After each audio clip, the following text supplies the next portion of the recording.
iniciar nossa meditação, nossa estudo mesmo sobre a palavra, né? Hoje nós vamos falar sobre um texto que está lá em Hebreus, os versos de 23 a 28. E nós vamos falar algo sobre decisão de fé. O verso 23 diz assim: pela fé, Moisés, apenas nascido, foi ocultado por seus pais durante 3 meses, porque viram que a criança era formosa. Também não ficaram amedrontados pelo decreto do rei. Pela fé, Moisés, quando já homem feito, recusou ser chamado filho da filha de Faraó, preferindo ser maltratado junto com o povo de Deus a usufruir prazeres transitórios do pecado. Por amor ao Messias, julgou sua desonra uma riqueza mais excelente que os tesouros do Egito, porquanto contemplava sua gloriosa recompensa. Pela fé, ele abandonou o Egito, não ficando amedrontado com a cólera do rei. Antes, permaneceu firme como quem vê aquele que é invisível. Pela fé, celebrou a Páscoa e o derramamento do sangue para que o exterminador não tocasse nos primogênitos dos israelitas. Então, nós vimos aqui nesse texto que, pela fé, algumas decisões foram tomadas, né? Foram escolhidas, e sempre baseadas na fé. E decisões são, diria assim, algo, né, que nós vivemos constantemente tendo que tomar. Diversas vezes, muitas vezes no dia, né? O que nós entendemos que a nossa vida, ela é cheia de decisões.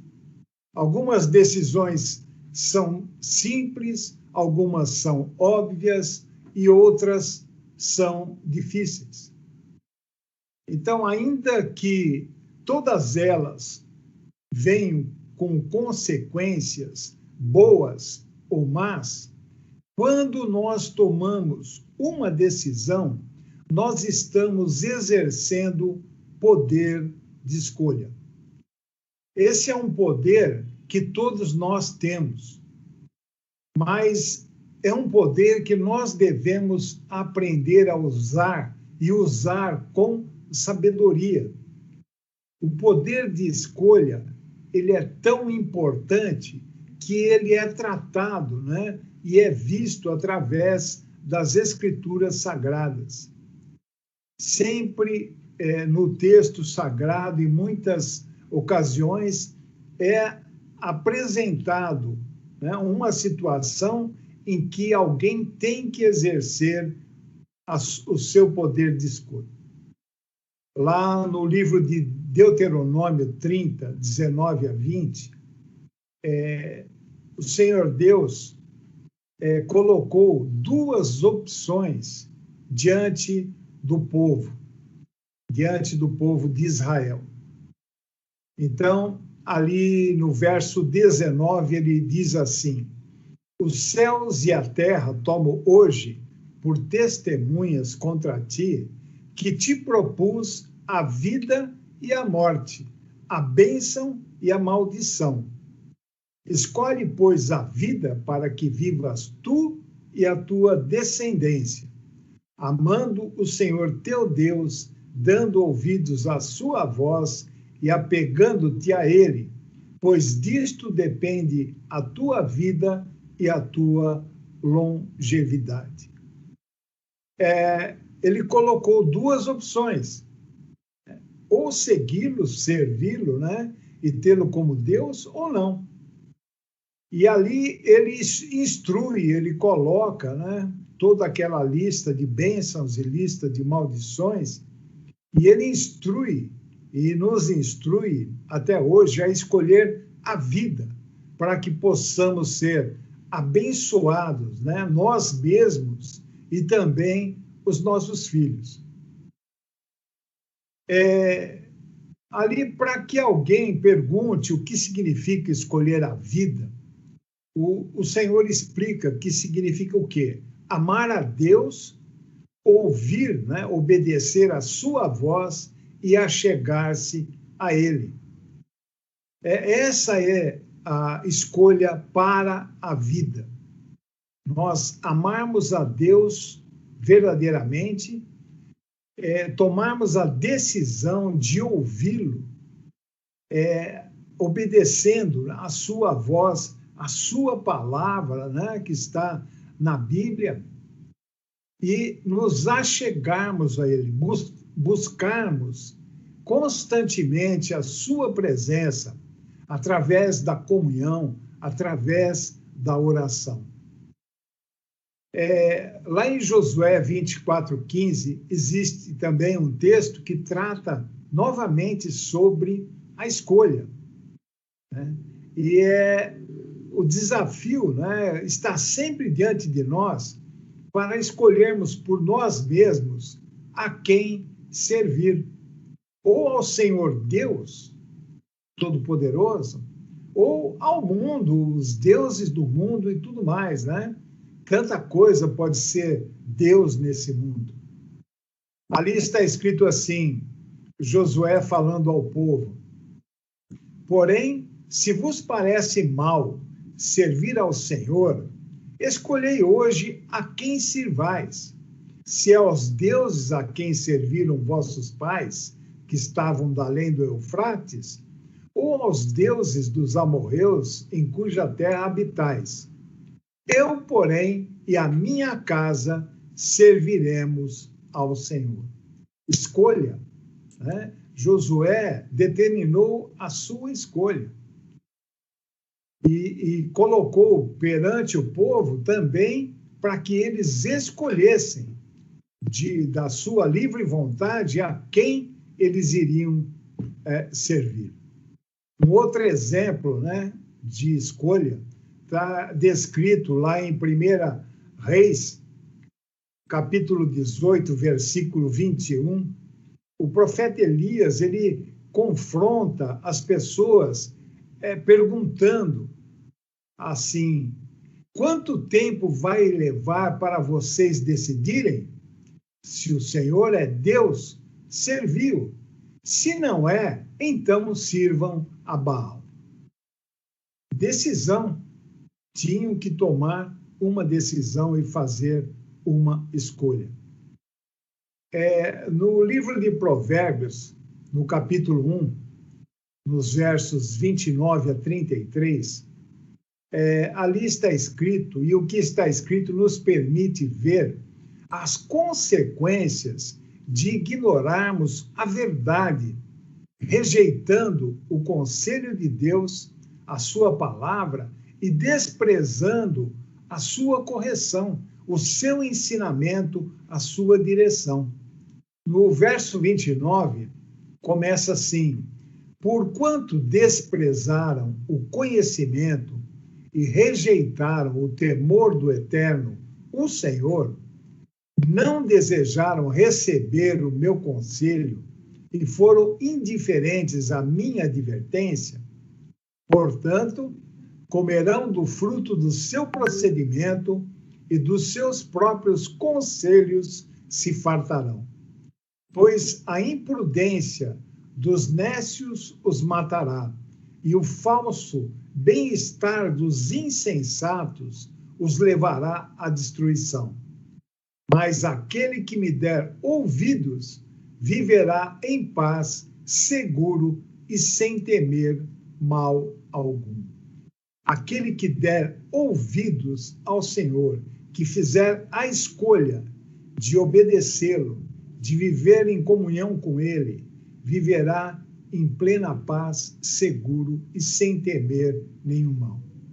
Então é triste, né, quando nós vemos tantas pessoas que se enganam, eu digo se enganam mesmo, porque eles acham, né, ou creem até que podem ignorar a Deus e a sua palavra e escapar das consequências. Isso é impossível, né? Pode demorar, mas as consequências os alcançam. Então, apenas parece que estamos escapando quando nós não nos colocamos, né, ao lado de Deus, sob a sua direção. Quando nós ali nós o rejeitamos, parece que estamos escapando, porque estamos vivendo, né? Continuamos vivendo sem temermos a Deus, sem vivermos segundo o seu preceito, e parece que nada acontece, nada faz diferença. Mas nós temos que entender que isso acontece porque Deus é longânimo e Ele dá constantemente tempo para arrependimento, para mudança de direção. Felizmente, né, para todos, Deus não liquida todas as suas contas, né? Como o pessoal fala assim, não passa a régua nas suas contas no final de cada dia, ou no final da semana, ou no final do mês. Deus tem um tempo, e esse tempo que Ele nos dá é pela sua bondade, sua misericórdia, sua longanimidade. Mas, ao mesmo tempo, Ele vai dando chances da pessoa se arrepender e voltar para Ele, e se voltar para Ele, né? Então, as Escrituras, a Bíblia e as Escrituras, que são a palavra de Deus, reconhecem que somos influenciados na forma como usamos o poder de escolha. O poder de escolha por quaisquer situações. Por exemplo, o poder de escolha pelas pessoas com as quais nos relacionamos. Ali o texto de Provérbios 3, 31 a 32, adverte sobre escolher trilhar os maus caminhos, né, de outra pessoa. Porque existem muitas pessoas, né, que atraem o nosso olhar, a nossa atenção, porque são bem-sucedidos e tudo mais.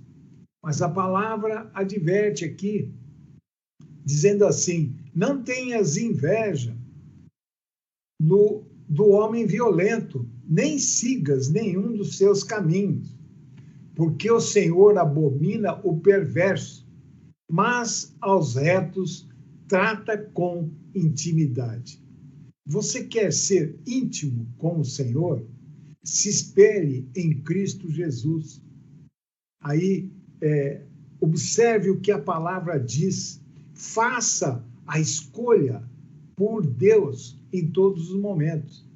E seremos tratados por Deus com intimidade, com, que eu diria assim, com carinho, com condições de conversarmos diretamente, de falarmos, sermos ouvidos e ouvir. Lá em Tiago 4,4, também somos advertidos de que se escolhermos ser amigos do mundo, seremos inimigos de Deus. Está escrito assim: ou não estáis cientes de que amizade com o mundo é inimizade contra Deus? Ora, quem quer ser amigo do mundo torna-se inimigo de Deus. Então, o que nós vemos é que as decisões de cada um de nós, mesmo dos que são chamados, né, povo de Deus, os cristãos, as decisões são fundamentais para o seu próprio futuro, o futuro dos seus filhos e até o futuro da nação onde você vive. Antes de Jesus vir, né, como o grande sumo sacerdote, o sumo sacerdote de Israel, quando ia ministrar na presença de Deus, ele usava um peitoral especial sobre o coração, chamado peitoral do juízo ou peitoral da decisão. No texto de Êxodo 28, nos versos 15 e 29 a 30, nós não vamos ler, mas seria interessante vocês lerem, fala sobre este peitoral e de como o sumo sacerdote deveria usá-lo, né, sempre que entrasse na presença de Deus. Existe aí uma lição poderosa nessa ação, que eu diria espiritual e simbólica. O peitoral sobre o coração fala do homem sendo protegido de seguir o seu próprio coração na tomada de decisões. Então, e o uso do mesmo na presença de Deus significava o desejo das pessoas de seguirem as suas vidas sob a direção de Deus. Isso é o que representava aquele peitoral e quando aquele sacerdote adentrava no Santo dos Santos. Então, o nosso desejo deveria ser sempre aquilo que o coração de Deus quer, né? As decisões que Deus nos indica, o conselho e a verdade de Deus. Então, esse nosso desejo deveria ter esse sentido, que Deus nos guie, nos oriente em todas as nossas decisões. Então, a partir desse momento, quando nós tomássemos essa atitude verdadeiramente, estaríamos protegendo a nossa vida, os nossos corações, de ir após o pecado, de sermos influenciados pelo mal que nos cerca, porque a Bíblia fala que o mundo jaz no maligno. Nós vivemos no mundo, estamos cercados pelo mal e pelas suas influências, e mantendo os nossos corações, protegendo os nossos corações, ali influenciados pela presença de Deus, nós somos livrados de tomar decisões erradas. Então, o que temos que fazer, né? Sempre, hoje, eu e você, nós devemos vestir esta couraça da decisão sobre os nossos corações.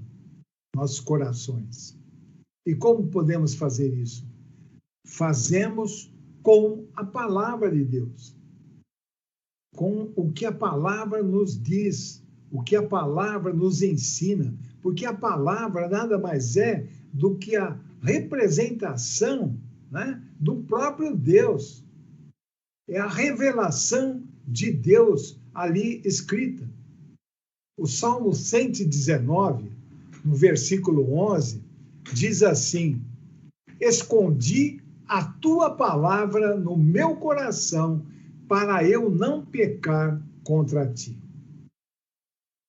E nós pecamos contra Deus quando usamos o nosso poder de escolha para tomar decisões que são contrárias à palavra de Deus e à sua vontade.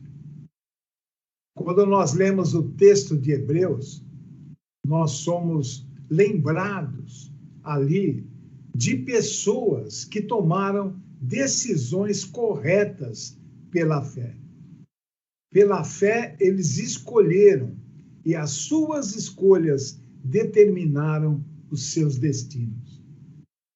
E essa verdade pode ser expressa de duas maneiras diferentes, que é uma decisão e não uma oportunidade ou um acaso que determina o nosso destino. Vamos entender, né? Eu decido o que vai determinar o meu destino. Vamos pensar, né? Jurados, 2 jurados, Deus e o inimigo, o diabo. Deus vota por nós, o diabo vota contra nós. E nós temos o voto decisivo. Nós damos o voto decisivo. Nós fazemos a escolha. Nós somos por Deus ou nós somos pelo inimigo. E aí vem as consequências. Então, esta é a verdade diante de nós hoje. Estamos sempre sendo confrontados, colocados em momentos de decisão, em todo o tempo, na nossa vida, no nosso trabalho, nos nossos relacionamentos, na nossa família, em todas as situações, sempre tem um momento de decisão, um momento de escolha. E nós temos que escolher aquilo que a palavra de Deus nos orienta. Deus vota por nós. O inimigo vota contra nós. Mas o voto decisivo é sempre nosso. É sempre nosso. Então, essa é uma verdade. E essa verdade é que nos confronta e nos orienta e nos dá a chance de termos uma vida plena, uma vida de paz, uma vida debaixo da guarda, da orientação, debaixo da proteção de Deus, quando nós decidimos por Ele em todos os momentos do nosso dia, em todos os momentos da nossa vida. O nosso horário está praticamente dando, né? E nós vamos encerrar por aqui hoje e amanhã nós continuamos com esse, estudo, né, sobre decisões, sobre escolhas. Amém? Uma boa noite a todos e até amanhã na graça de Deus.